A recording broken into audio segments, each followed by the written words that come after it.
This is the anthem. Here's what you came for. Welcome to the Disney Beat, a podcast brought to you by thedisinsider.com. My name is Sean Nyberg, and I will be covering all of the Disney headlines to keep you informed as you start your week. Happening right now.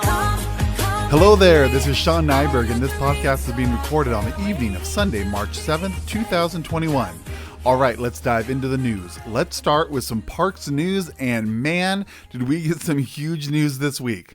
Friday afternoon ended with a bang as news broke that the state of California was revising their COVID-19 guidelines and would allow Disneyland to reopen as early as April 1st. While the date caught the attention of lockdown-weary Disney fans as a possible and extremely cruel April Fool's Day joke, the news was actually true and confirmed by multiple national news outlets.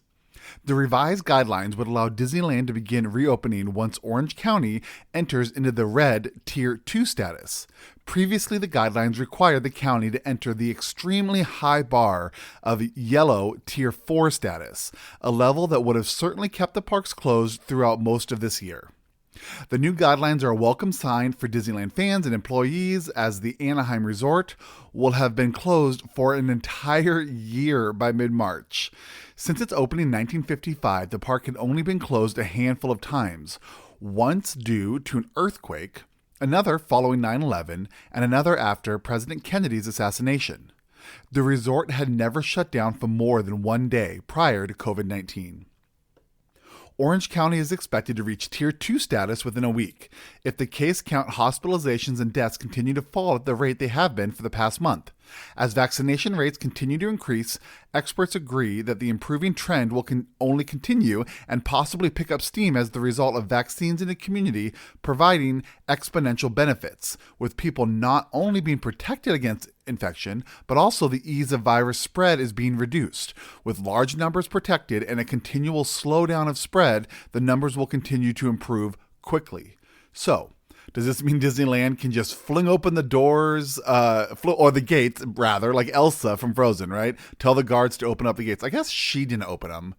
The guards did, but she asked. Anyway, wait, when she says tell the guards to open up the gates, who is she telling to tell the guards? Isn't she telling the guards just then? Anyway, so yeah. So can Disneyland just open up the gates like, Elsa or the guards?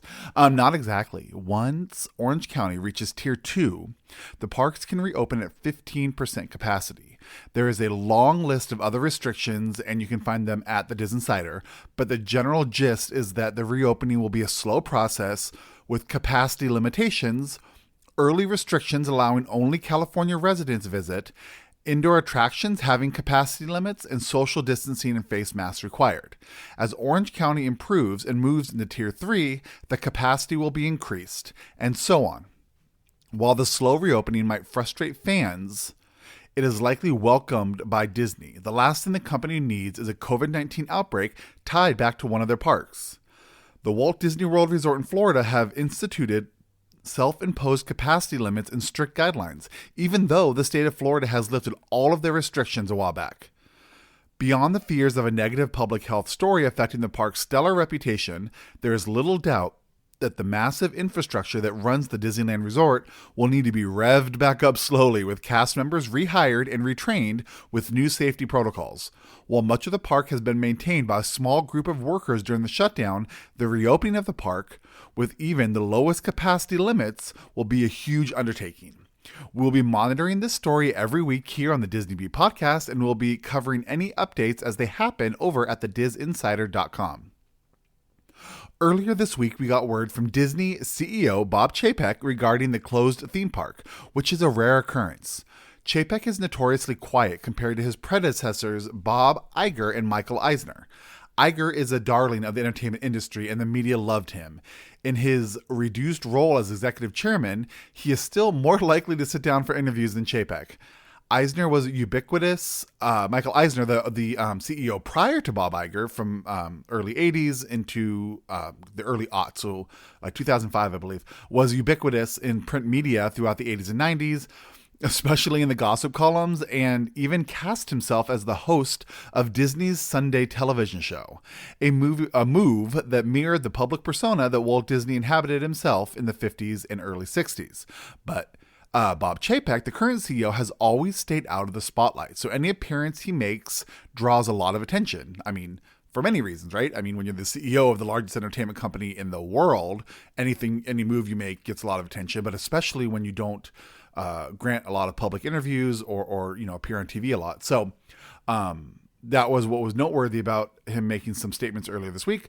He did a talk with Morgan Stanley, and Chapek made a number of comments that caught the attention of investors and reporters. While no major announcements were made, two stories came out of this talk. The first was a hint that Disney would be making changes in their theatrical releases, namely the time between releasing them in theaters and their availability to stream at home, or for people who still purchase DVDs and Blu-ray, that as well. Chapek said that consumers expect movies to be available to them quicker, especially over the last year when everyone's just been home and watching everything on streaming or again, those random people who still purchase DVDs and Blu-rays. This will likely change future agreements between the studio and the theater chains. Another big announcement this week, which was a result of the COVID-19 pandemic, was the news that Disney will be closing 20% of their U.S. brick-and-mortar Disney stores. While the move was always planned, the pandemic fast-tracked the decision as customers have moved quickly to e-commerce over the last year. One study estimates that the pandemic has sped up the shift to online shopping by 5 years, meaning companies need to be jumping ahead to the end of their 5-year plans or be left behind. Disney also plans to improve their ShopDisney online store, a move that all Disney fans can get behind. The store has been a dark spot for Disney with a clunky user interface, a tendency to crash during big releases, and a search engine that leaves a lot to be desired. The products division also announced that they will be starting to shift some of their focus more toward adult-themed apparel, streetwear, and high-end home goods and collectibles, and away from the near central focus on children's clothing and toys, providing a mix of products for all ages. So, while this is, it's a sad story in the sense that, 1 in 5 Disney retail outlets within the United States are going to be closed, which means there are going to be people laid off. And also, as they close, then there's now retail, commercial retail spots not being rented. And so, that's hard on the economy and it's hard on workers. But at the same time, this isn't really a surprise. I think we're all seeing this happen across the board, just as consumers change how they want to shop, right? And so, it's good in the sense that Disney is staying on top of things and they're progressing and changing as the consumer's needs change or desires change. But it is a sad story because there are going to be a lot of great cast members who work at these retail outlets who would not normally be able to work for Disney because they don't live around any of the theme parks or any of the studios. So it's, it's a sad story, but, it's inevitable as things change and technology advances. The way we purchase and acquire goods is also going to change. So the one thing that they did say, though, is that the 20% of reduction of retail outlets is within the United States alone. And this is going to happen through the end of 2021. After 2021, they're going to look at how it all played out and if the customers are really, moving over more towards the Shop Disney. They have an app and a website. And then they're going to look at their international retail stores and likely start cutting some of those out too, including the article I read from CNBC said that they're going to look first, in Europe, in the UK, and look at some of those outlets that are likely going to start getting pared down as well, starting next year. So I believe there's 60 locations that they're going to close in the United States through the end of this year. I wrote an article about this for the DisInsider.com. And, I put a little thing at the end saying that Disney, while this is understandable, et cetera, they need to announce which stores they're going to be doing this, even if it's not going to be for 6 or 7 or 8 months, because there are people who work there who they need to have a heads up if they're going to be losing their job, even if it is, like I said, 6, 7, 8 months down the road. It gives them a chance to start making plans, right? And also for the cast members and the people who work in the retail outlets who are not getting closed, they should actually, it would be good for them to have some peace of mind, right? Especially, if they love their job and they hope to stick with it, that their store isn't on the chopping block. So again, it's a tough thing. Again, it makes sense. They're not doing it to be mean. They're doing it because it's just what it's the market, right? People are buying things online. I'm guilty of it, right? But I just think that the proper thing to do would be to give these locations a heads up, and the ones that are staying, give them the peace of mind too, and the security that at least through the end of this year that their location is not being closed. So hopefully that they do that soon. I think that would just be a really nice thing for Disney to do for their employees. So we're starting to get a sense, as we shift to the next story, we're starting to get a sense of the winners and losers from this year's February sweeps. This is the period where TV ratings are calculated and used to determine advertising rates, cancellation and retention decisions, and overall bragging rights. So again, I wrote an article on this on the Disney Insider, and I kind of talk a little bit more about sweeps. So you can go read about it. It happens 4 times a year: February, May, July, and November. And this is really where Nielsen, who calculates television rates, viewership, how many people are watching a show. This is when they record it in great detail, and this is what the advertisers and the networks use to determine how much a commercial for, let's say, like American Idol is going to cost based on the ratings during these months. This is why also you'll see some of the bigger shows during these 4 months. Like normally in a normal non-pandemic year, you get the Super Bowl and the Oscars. Those are 2 big ratings shows in February. And you get like season finales typically in May. And a lot of specials too, like like big surprise guests on certain shows, and like I put in there like 30 Rock, the show, Tina Fey show that was on NBC. Like during sweeps, they would do like their live show, right? Like the 30 Rock live show. And so, anyways, the whole point is during these times they really want to boost ratings up, and we're starting to get some of the numbers from February to see kind of who are the winners and losers. And it appears that one of the biggest winners was the Disney-owned ABC World News Tonight with David Muir. And if you do follow ratings, like these news programs, like the morning shows, Good Morning America, I think CBS This Morning or whatever CBS is, and the Today Show at NBC, there's always that big battle, right? Which morning show's ahead. And then there's the evening news, which is these guys, and of course, the Late Show, Kimmel, Colbert, and Jimmy Kimmel, Jimmy Fallon, the Jimmys, Jimmy Fallon, Jimmy Kimmel, and Colbert. They're always battling too, right? So we got what we're watching right now is the evening newscast, and ABC has their evening show, which is World News Tonight with David Muir, and they were a huge winner. So the evening newscast, it dominated the ratings in the 3 major groups: total viewers, and then adult viewers between the ages of 25 and 54, and the coveted slot that advertisers really want are adult viewers from 18 to 49. They just tend to spend money more. They have families, and that's what advertisers are really going for. So these are the 3 groups that they track, and World News Tonight with David Muir won all 3 of them. They beat out NBC's Nightly News and CBS Evening News.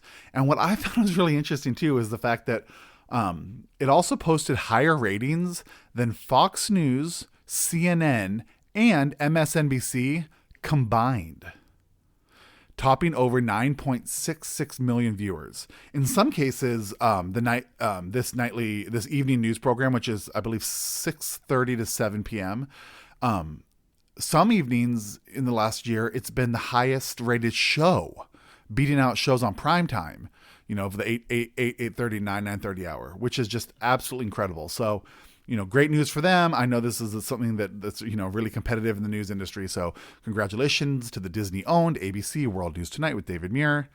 We'll just see if we get any more details about the rest of the winners and losers from February next week. And as always, this week saw a number of new cast and crew announcements for the upcoming Disney projects, including Jessica Alexander from the Netflix series Get Even has joined the all-star cast of the highly anticipated Disney live-action adaptation of The Little Mermaid. It is unclear which character she will play. While most Disney fans know the animated movie, the one that came out in 1989, they are casting all those characters, of course, right? Ursula, we know about that, and Ariel and King Triton. But they're also introducing some new characters in the movie. So I believe, it's almost positive that she's going to have to play someone who's new, because we know all the principal characters are already casted, and I know they're already filming. So it'll be interesting to see who she plays. So some of these names I do have a difficult time, and I am sorry. Indira Varma, who played Ilaria Sand in Game of Thrones. She is signed to appear in the upcoming Disney Plus series Obi-Wan Kenobi. The exact role of that Varma will play is unknown, but we have learned that it is being kept secret purposefully for now. So while all these leaks, obviously the fact that it's a leak means that they weren't intended to get out, but there is active effort that Indira Varma's role in the upcoming Obi-Wan Kenobi series is kept secret. So it'll be really interesting to see why. I'm so excited for this. Just in a personal note, I watched all 3 of the Thor films this last week, and so I'm just really Thor-minded right now, I guess. Thor-minded, is that a thing? Would that be hyphenated? Thor-minded? Yeah. Anyway, Matt Damon, Luke Hemsworth, and Sam Neill will return to play fake Loki, fake Thor, and fake Odin for the upcoming Disney Marvel Studios film Thor: Love and Thunder. The 3 actors played these characters in the last Thor film, Thor: Ragnarok.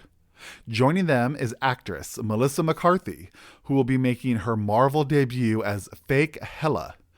This marks the second upcoming major Disney film that will star McCarthy, as she will be portraying everyone's favorite Disney villain, Ursula the Sea Witch, in the live-action Little Mermaid that I just talked about 2 stories back. So we know that she is going to be taking that huge role, and that's going to be like a huge film for Disney.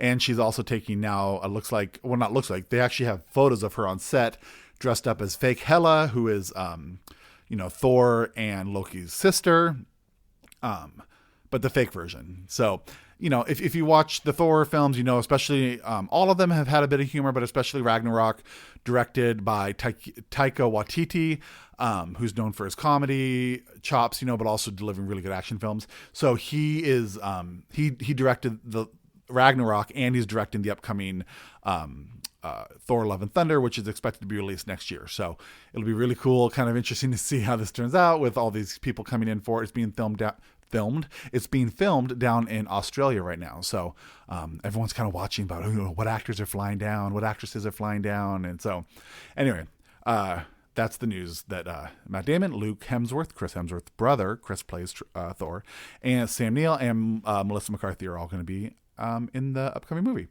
3 big names were added to the upcoming Pinocchio remake. Cynthia Erivo, Joseph Gordon-Levitt, and Keegan Michael Key will be joining the project. Erivo has been cast as the Blue Fairy. Gordon-Levitt will portray Jiminy Cricket. God, I almost said Jiminy Glick. Do you guys remember Jiminy Glick? One of my favorite characters that Martin Short played. Anyway, Gordon-Levitt will be portraying Jiminy Cricket, and Keegan Michael Key will play Honest John. The Disney Plus film will be directed by Robert Zemeckis and will star Tom Hanks as Geppetto. And like I said, the Disney Plus film, so it's expected to be released on Disney Plus. So we're getting a bunch of the cast announcements. This thing's going. This thing's on a roll. It's pretty exciting. And I love Cynthia Erivo, and obviously Keegan Michael Key is an amazing comedy actor, writer, everything. But Joseph Gordon-Levitt, good for him for grabbing that Jiminy Cricket character. I mean, it's one of the most iconic Disney, it's not even a sidekick. What is he, like a narrator or he's the guy who comes along. He's like the what is it? In like a Yoda, kind of Yoda? Not really. Anyway, you know what he is? Jiminy Cricket is the Jiminy Cricket of Disney. So This week we learned that Reginald VelJohnson will reprise his role as David Sutton in the upcoming Disney Plus series Turner and Hooch.